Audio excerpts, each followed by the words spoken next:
Judy was boring. Hello. Then Judy discovered ChumbaCasino.com. It's my little escape. Now Judy's the life of the party. Oh, baby, mama's bringing home the bacon. Whoa, take it easy, Judy. The Chumba life is for everybody. So go to ChumbaCasino.com and play over 100 casino-style games. Join today and play for free for your chance to redeem some serious prizes. ChumbaCasino.com. No purchase necessary. Void where prohibited by law. 18 plus terms and conditions apply. See website for details. Greetings, conversationalists. Welcome. It is Eric Erickson here across America.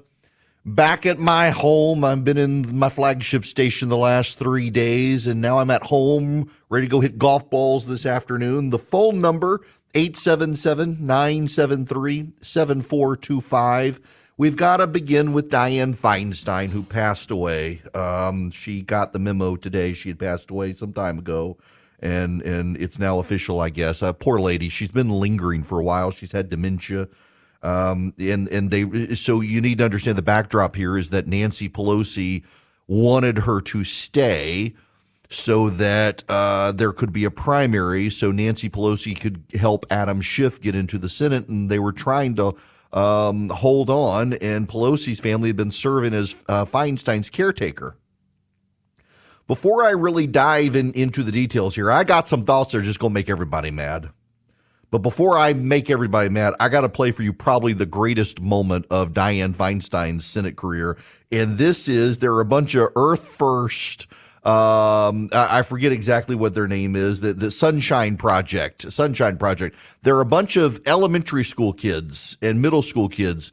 They're in Senator Feinstein's office. This is from a year ago after she got reelected, or 2 years ago after she got reelected.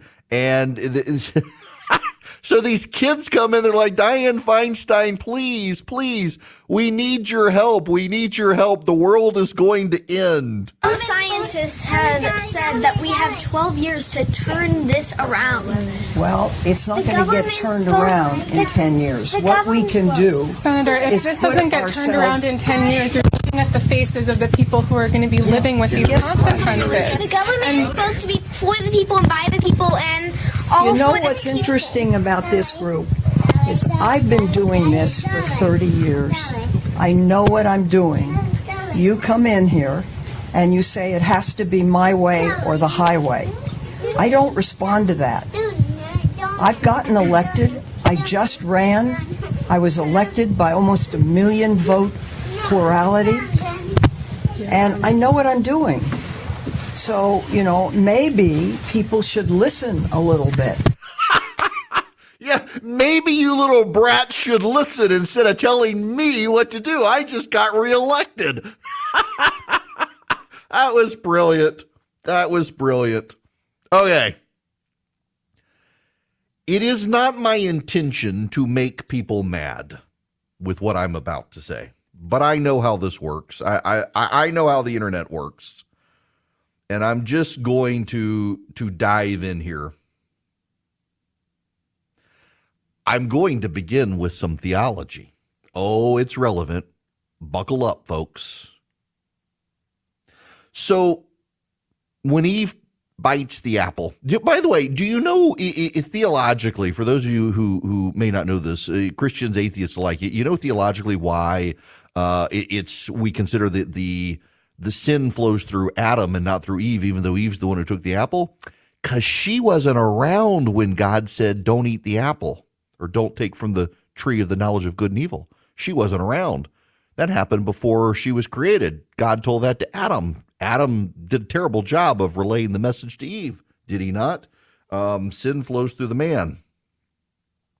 So God tells the woman that your desire will be for your husband and he will rule over you. Now, here's the thing. A lot of people badly misinterpret that. I would say probably 75% of people misinterpret that line of scripture, that your desire will be for your husband. People interpret it as, women are going to be falling all over their man and be subservient to their man. It's not actually what it says. It actually means the exact opposite. What it means your desire will be for your husband, or is that your desire will be to rule over your husband, and instead he will rule over you. That's more accurate in the translation. Now, how do I know that's the case? Many of your brains are exploding right now. Your desire will be for your husband doesn't mean that she'll want to be subservient to her husband and follow 3 steps behind. It actually means that she will want to dominate her husband. How do I know what it means? Well, because when God talks to Cain about Cain killing Abel, he says, sin's desire is to have you, but you must rule over it. Sin's desire is for you, but you must rule over it. It's the same wording. It's the same words. It's the same choice. In other words, just as sin's desire will be to rule over man, a woman's desire will be to rule over her husband, and instead she'll be ruled by him, just as you must rule over sin. Now, why do I bring up the theological point here? Well, welcome to the feminist movement of America. Back in the 1960s, the feminist movement was being birthed in this country as a number of women who decided they wanted to step into the roles of men in society. They wanted to get into the power institutions of the men. They wanted to be just like the men. They wanted to hang out at the boys' club. They were burning their bras and they were kicking down the doors and they were going to have a seat at the table. They were going to rule over the men. They started out as equal, but we see where this has gone now. Colleges are now disproportionately female. Colleges now, some of them are now having to reopen the door to men with affirmative action programs. It's been pretty successful. Women very dominant in society. The awfuls rule supreme. The affluent white female urban liberals, they rule supreme as part of the feminist movement. Their desire is to rule over their husbands and everyone else. And Dianne Feinstein and Ruth Bader Ginsburg both come from this movement. Ruth Bader Ginsburg was rising to power in the legal movement of society, working for feminist groups, the ACLU, abortion rights groups, and the like, rising through the feminist movement as a cultural icon of the feminist left. At the same time, Dianne Feinstein was. She worked for Harvey Milk in San Francisco, who was assassinated. She becomes mayor of San Francisco, runs successfully, repeatedly as mayor of San Francisco, an iconic mayor of San Francisco, no less, and then becomes the first woman in the United States Senate to be from California. An iconic moment, a transcendent moment for American feminism, as they decided to rule over their husbands and ruling and reigning supreme, running on the issue of abortion rights. Ruth Bader Ginsburg established herself as a champion of abortion, and Dianne Feinstein championed herself as a champion of abortion. Dianne Feinstein opposed partial birth abortion bans, fought relentlessly against them, fought relentlessly to move the Supreme Court to the left, did all of these things to advance abortion rights in addition to gun control in the United States Senate as the original feminist icon, the first woman from California to be on the bench. Ruth Bader Ginsburg, you should recall, was the first feminist on the Supreme Court. Yes, Ronald Reagan beat the left with Sandra Day O'Connor, but Sandra Day O'Connor was right-leaning. Bill Clinton put Ruth Bader Ginsburg on the Supreme Court. She was the feminist icon. She was the one the feminists wanted. She was the one who was going to allow them to rule over man. And how did it wind up for them? The feminists, like the men they wanted to rule, couldn't give up power. Like the geriatrics of the Senate and the Supreme Court, if the men weren't going anywhere, they weren't going anywhere. So Dianne Feinstein rose to chair the Judiciary Committee of the United States Senate.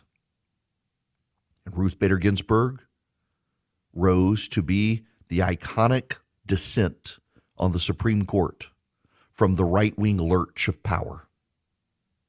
The notorious RBG in the Supreme Court, and Dianne Feinstein, abortion warrior, leading the Judiciary Committee. And Dianne Feinstein, past her prime, beginning to suffer dementia, wouldn't step aside. In the process, Dianne Feinstein dropped the ball on the Brett Kavanaugh nomination. You see, Dianne Feinstein was the original source to whom all of the Blasey Ford allegations were leaked. And Dianne Feinstein, by that point, wasn't capable of launching the PR effort that the left wanted. Not only that, Dianne Feinstein knew the information, botched the transition of the information and the transmission of the information, and what could have been a very much better organized effort by the left to advance Christine Blasey Ford's arguments collapsed. She lost the trust of Republicans on the Senate Judiciary Committee, including Jeff Flake, who might have been amenable to voting against Brett Kavanaugh. Because of her handling of the Brett Kavanaugh nomination and the underlying allegations, Jeff Flake didn't trust her, didn't trust that the allegations weren't politically motivated. And he wound up voting to advance the nomination of Brett Kavanaugh to the floor of the Senate, and Kavanaugh got appointed. And then Dianne Feinstein wouldn't leave, nor would Ruth Bader Ginsburg. The feminist cultural icons wouldn't let go of power. They were the first iconic feminists to rise to their ranks in the Senate and in the Supreme Court, and they wouldn't let go. Ruth Bader Ginsburg was encouraged when Barack Obama was president and the Democrats controlled the Senate to leave. Leave while the getting's good. You've had cancer. You've struggled with your health. Your husband has died. You should retire so we can save your seat for the left. And she, the feminist icon, notorious RBG, would go nowhere. Meanwhile, the Democrats in the Senate were telling Dianne Feinstein, you've got to give up your Judiciary Committee seat. You've got to give it up. We need someone who is more able and adept to be able to slow the trains down and stop the Republicans. And the feminist, Ruth Bader Ginsburg, died because she wouldn't leave when getting was good. Donald Trump was president. The Republicans controlled the Senate, and he advanced Amy Coney Barrett. And Dianne Feinstein wouldn't let go of power. She could not put brakes on the train. She couldn't stop it. They rammed her through. The Democrats were blasting Feinstein. They were horrified by what was happening. She had no ability at this point, no desire to slow the trains down. And Amy Coney Barrett was able to get appointed to the U.S. Supreme Court. And because Ruth Bader Ginsburg and Dianne Feinstein decided that their desire would be to dominate men as members of the iconic feminist movement and the first wave that advanced in power in this country, and they refused to give up their power. They refused to step aside because if the men wouldn't do it, they wouldn't do it. They deserve a lot of the credit for their signature iconic case of Roe versus Wade being killed off by the United States Supreme Court. The ultimate legacy of both Ruth Bader Ginsburg and Dianne Feinstein is that, but for them, Roe v. Wade might still be the law of the land. The irony of Dianne Feinstein is that by her refusal to step aside once Joe Biden and the Democrats took power and had a closely divided Senate, she refused to step down, refused to step aside, and refused to get off the Judiciary Committee. And because she's been gone so long in poor health, the Democrats haven't been able to confirm nearly as many judges as Donald Trump could in the same period of time. Her absence in the Judiciary Committee slowed down the process and slowed down the votes and slowed down the confirmations. So not only did her presence there make the end of Roe v. Wade all but inevitable, and Ruth Bader Ginsburg dying made it absolutely sure that it would, Dianne Feinstein's continued presence in the Judiciary Committee until the date of her death caused the Biden administration to not be able to pack the courts with the same level of gusto that the Republicans were able to do. And in becoming the feminist icons who decided to be on the stage and be the equals of men, well, they let that all but one male majority of the Supreme Court rule over them, just as Scripture said. Y'all, welcome. It's Eric Erickson here. I totally forgot in that exchange with Dianne Feinstein and the kids in the longer clip. The kids, so these kids are in her office. and they say, "We voted for you." And she says, "How old are you?"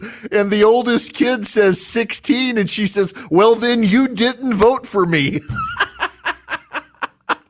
Oh, God rest her soul. All right. Now, look, I know what's going to happen because it's already happening. I always kind of laugh at this, how everybody comes to these, they weave the threads together and connect the dots. And so I already know it. Spare me the phone call on here's what's going to happen. Gavin Newsom is going to appoint Kamala Harris to the U.S. Senate to fill Dianne Feinstein's spot. And then Joe Biden is going to appoint Gavin Harris to be vice president of the United States. And then Biden's going to step aside and bam, Gavin Newsom's going to run for president of the United States. Everybody's got it figured out. I'm always amazed how our minds, all of us, can weave these stories together to make them so perfect and fit just so perfectly into the box. Probably not going to happen. Why? If you're Kamala Harris, Joe Biden can't fire you. I don't know if y'all realize this or not, but because the vice president of the United States is an elected position, only the voters can fire the vice president. So Joe Biden cannot fire Kamala Harris.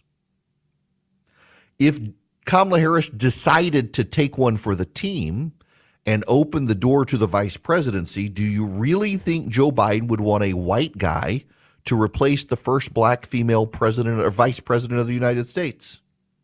First of all, why would Kamala Harris want to go back to being a senator when right now she is the president of the Senate?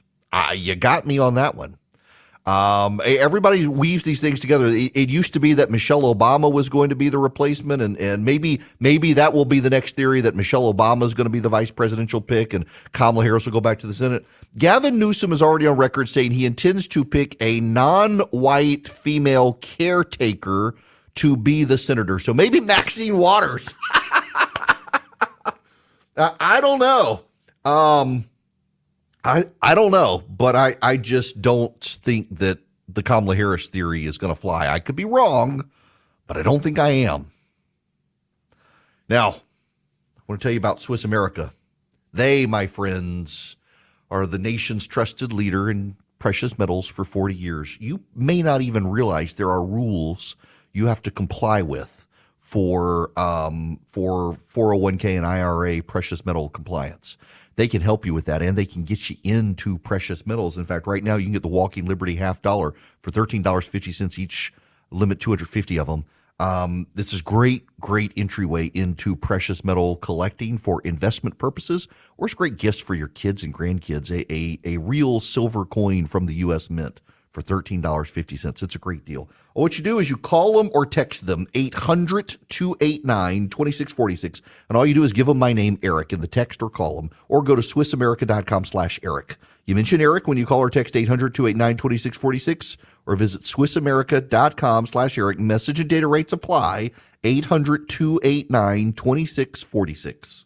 Hello there. Welcome. It is Eric Erickson here across America. The phone number is 877-973-7425. We got a free-for-all on the phones today. However, before I get to phone calls, we got to talk about the government shutdown. I got some thoughts.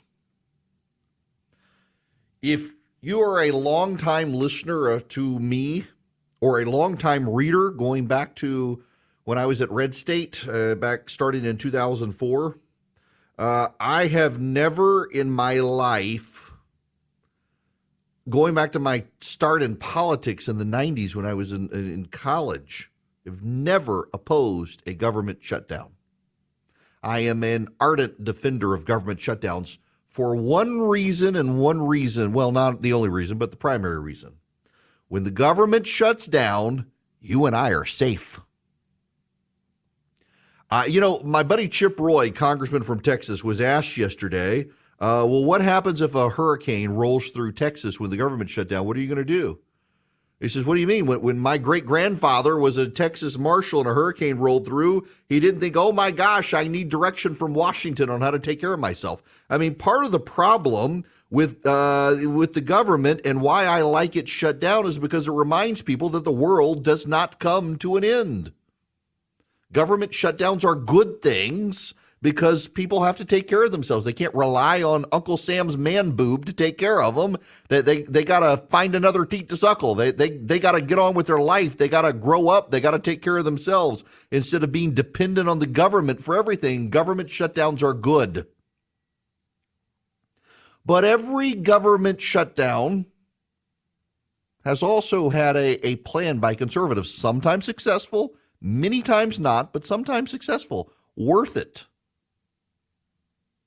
Republican conservatives led by Freedom Caucus members during the Obama administration got sequestration. Sequestration was a real cut to government, not a cut in future growth, but an actual cut at the current government. It was a real and good cut in the size of government.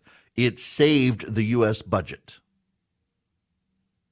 They don't always get what they want, like the government shutdown to force the end of Obamacare. Didn't get what it wanted, but it was a worthy fight. We were going to stay there until Obama yielded on Obamacare, and he didn't. And Republicans in the Senate ultimately sold out House Republicans, but it was a worthy fight. Right now, House Freedom Caucus members have been able to get their House Republican brethren, moderates, progressive, liberals, conservatives, real conservatives, all to go along with an 8% cut in government outside of Defense and Veterans Affairs. That would be the starting negotiating point for House Republicans, would be an 8% cut. They might not be able to get an 8% cut. In fact, they wouldn't get an 8% cut. But their starting position was going to be, we want 8% cut to the size and scope of government outside of Defense and Veterans Affairs. That would be their opening position. And if they start at 8%, maybe they get 1%, but they still get a cut in the size and scope of government. You start with your negotiation being we want 8%, then suddenly you're arguing over what's our cut going to be, not how much bigger are we going to grow government, because they're on record saying absolutely not. We will not grow government. What a continuing resolution tends to do is it says, okay, we're going to continue the government. We're going to add 1% or 2% to the growth to keep up with inflation. And the House Republicans, their starting position would be 8% cut. They wouldn't get it. So the change in position would be, okay, no cuts, but no growth either. This is zero. The continuing resolution is going to be exactly what it's been. We will not have any new cuts, or we will not have any new spending. At least you wouldn't be growing government. But a half dozen populists, they're not even really conservatives, they're populists. They seem to just want to shut down the government. Now, again, if you want to just shut down the government, but what are you going to get out of it? The government's eventually going to be open. You're not going to shut it down permanently. I wish you could, but you're not going to. So what are you hoping to get? And that's the problem.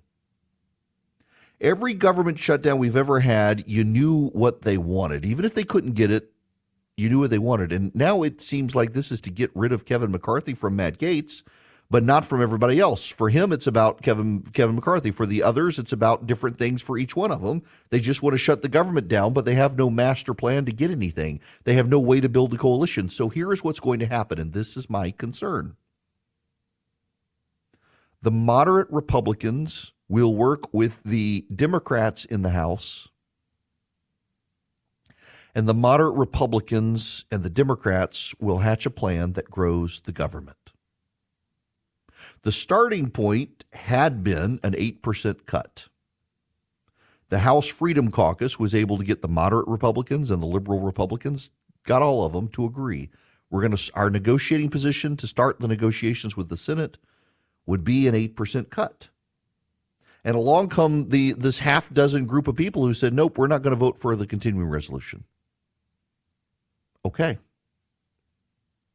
I'm fine with shutting down the government.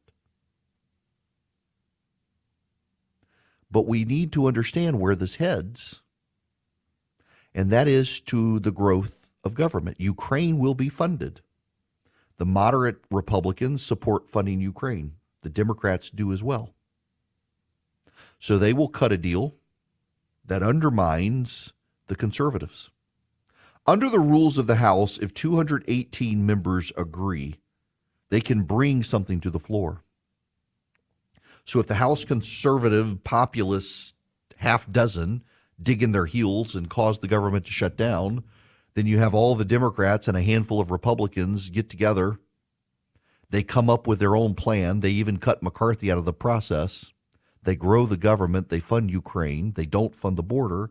And it's an acceptable deal to a majority of the Senate. I mean, that's my problem here. I want to be on the side of shutting down the government. Shutting down the government is a good thing. But I can see what's going to happen. I can see what's going to happen. You have a majority of the Republicans in the House, a majority of the House Freedom Caucus supports cutting government by 8%. And 6 Republicans just want to shut down the government for the sake of shutting down the government. That's going to push the moderates to the side of the Democrats. And not only is the government going to open back up, but it's going to grow. If you want to shut down the government, you need a plan. Every time conservatives have orchestrated a shutdown of the government, they've had a plan. Hasn't always worked out for them. But occasionally it's gotten them something like sequestration. The Senate Republicans want a clean resolution. What is a clean resolution? That means no strings attached. They're going to take exactly what they came up with the last continuing resolution. They're going to pass it again, add a percentage here or there to grow government, and pass it. That's what the Senate Republicans want. The House conservatives who want to shut it down have not even built a coalition of conservative senators to help them. They're just freelancing, doing it. They don't have a plan. This is what bothers me about this shutdown, is that this seems to be a grift. Matt Gaetz wants to sabotage Kevin McCarthy. I don't like Kevin McCarthy. What's so funny is a lot of you who are listening were mad at me in January of last year, or no, January of this year, when I was opposed to Kevin McCarthy. It's so funny that so many of the people who were mad at me for opposing Kevin McCarthy are now mad at me for not wanting to go along with Matt Gaetz to get rid of Kevin McCarthy. I'm perfectly fine getting rid of Kevin McCarthy. Just what's the rest of the plan? Are we going to get rid of McCarthy and then reopen the government and grow the government? Because that's what the Democrats want. That's what the moderates want. I want to gut the government. I want a government small enough I can drown it in a teacup. And all I can see that this plan for a shutdown is going to give me is a bigger government when it reopens. The House Republican starting position for negotiations with the Senate was 8% cut. So the worst case scenario would be status quo. And that's not good. It's too much, but it's better than growing government. The House position was an 8% across the board cut, except for defense and Veterans Affairs. And that wasn't good enough for Matt Gaetz.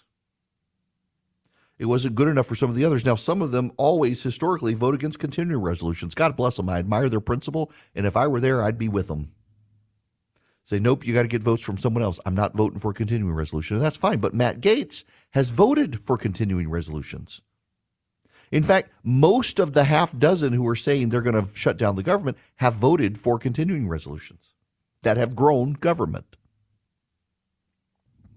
With Gaetz, it seems personal to McCarthy. And that's fine. I don't like McCarthy. But I don't like the government either. And when your starting negotiation was 8% cuts and you wind up shutting down the government and it comes back and instead you've got a 3% increase in government, we can't afford a 3% increase in government. We can't afford a 1% increase in government. So what's your plan? That's the problem. What's the plan? There's no articulated plan on how to keep the government from growing once the shutdown is over. There's no articulated plan to offer House Republican moderates to keep them from skipping out to the Democrats. The House Republican moderates were on record supporting an 8% cut. They were willing to go along with that, and it got scrapped by these 6 people. If we're going to shut down the government, keep it shut down. The problem is we're not going to keep it shut down. You know it, and I know it. The moderates will work with the Democrats, and they'll reopen it. And the Democrats want growth. of government, not of the economy, not of your livelihood. They want growth of government. They want to put you on the social safety net and let the government fund your life. The moderates, they don't want to shut down the government. They were willing to do an 8% cut. But the moderates will be willing to grow the government if that's how they get the government back up, and they think the government's a good thing. They think the government needs to be around. I don't. So what's the plan, populists? What's the plan? It's like the guy in Georgia, Colton Moore, who wants to call a special session of the legislature to impeach Fani Willis. Everybody's told him no. He's been booted from the Republican caucus in the Senate. He doesn't actually have a plan. He's got a grift. He's fundraising off of this. He doesn't have the votes. Even if all the Republicans agreed to do it, they don't have the votes to stop the DA. They need a 2/3 vote of both houses in the Georgia legislature. He hadn't bothered to point that out to any of the people sending him money. There's no plan there. It's just a grift. And that's what I feel like is happening here. You know, I'm willing to die on the ramparts of government shutdown. I am willing to die on the ramparts for the conservative cause. But my willingness to die on the ramparts has been tempered by the fact that so many of these people are clowns. They're like the Washington Generals. The Washington Generals are that exhibition-based basketball team that always loses to the Harlem Globetrotters. You know at every single game that the Washington Generals are the bad guys who are going to lose. I'm willing to stand on the ramparts, and I'm willing to fight for a government shutdown, but I got a sneaking suspicion we don't actually have some sort of master plan to get anything accomplished. It's just a shutdown for the sake of a shutdown that ultimately will reopen the government, and it'll be bigger.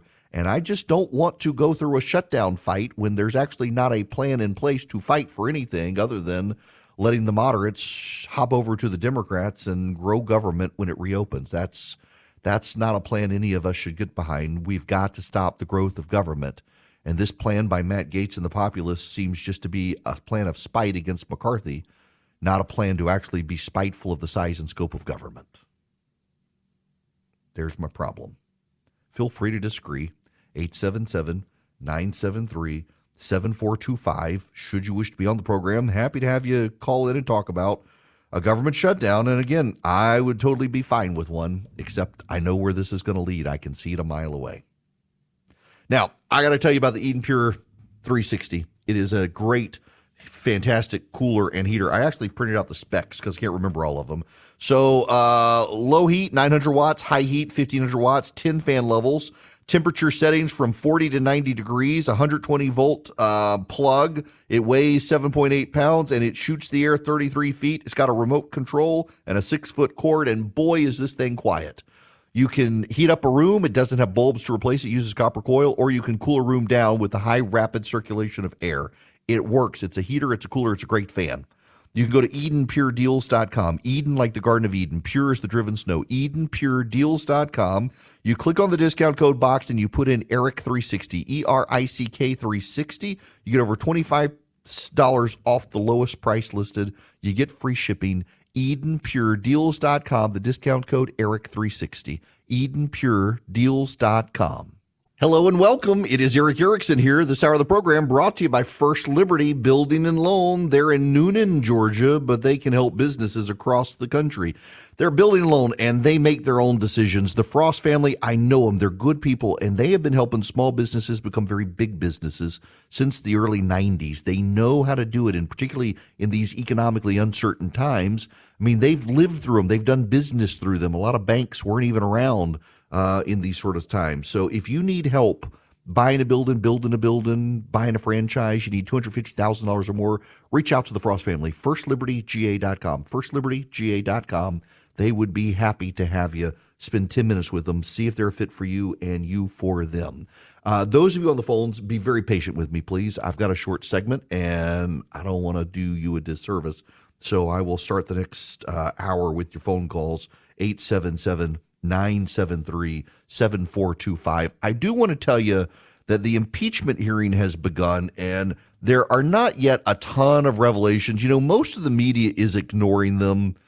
They feel like it's vindictive, that it's petty, it's just revenge for Trump. Trump has kind of said that's what was going on here, which gave them cause to ignore it. Jonathan Turley is the Republican. He was their lead opening constitutional witness, and I got to agree with a lot of my friends on the right and others that he probably wasn't the best guy to start with. This is part of his exchange with the Democrats. Can you explain to the committee and the country why you believe that the current evidence does not support the articles of impeachment today? Well, at the moment, these are allegations, and there is some credible evidence there that is the basis of the allegations. But I understand that, and I'm not questioning that. I'm questioning what you don't think today, if you were going to vote, if this was the case, you would vote no, correct? On this evidence, certainly. Yeah, he said in his opening statement that there is no grounds for high crimes or misdemeanors, but Jonathan Turley said that's part of what this investigation for is to try to uncover it. Here's Neil Cavuto from Fox. But when you begin to trumpet what you have as the beginning of an explosive inquiry into the President of the United States to potentially remove him from office, you would think you would bring your A game. Now, maybe this is all part of a pattern and a legal process of which I'm totally unfamiliar. Guilty as charged. But this took over 6 hours today, my friends. Over 6 hours. I wonder. Yeah, I mean, that's it. It took over 6 hours. There were no big revelations, but you had Republican witnesses saying there's no there. That's kind of the problem. What really is crummy is that House Republican staff, not lending their names, but talking to members of the press, are blasting the impeachment inquiry already. I'm actually kind of – that right there should be grounds for taking out Kevin McCarthy, to have senior leadership staff coming out saying this is stupid, why are we doing this? Get your staff in line, Mr. Speaker. Don't undermine Jim Jordan or James Comer on this. Let them dig into this and see if there is a there. There might just be. This was just the opening salvo, but all the major media outlets ignoring it. All right, we got more to talk about when we come back. The too late realization. I told you people this was coming. The Democrats now realize maybe embracing the phrase Bidenomics was a bad idea, and they're starting to panic and get Joe Biden there, desperate to get him to stop using the label. I'll take your phone calls as well right after the start of the show. 877-973-7425. Lucky Land Casino, asking people, what's the weirdest place you've gotten lucky? Lucky? In line at the deli, I guess? Aha, in my dentist's office. More than once, actually. Do I have to say? Yes, you do. In the car before my kids' PTA meeting. Really? Yes. Excuse me, what's the weirdest place you've gotten lucky? I never win and tell. Well, there you have it. You can get lucky anywhere, playing at LuckyLandSlots.com. Play for free right now. Are you feeling lucky? No purchase necessary. Void where prohibited by law. 18+. Terms and conditions apply. See website for details.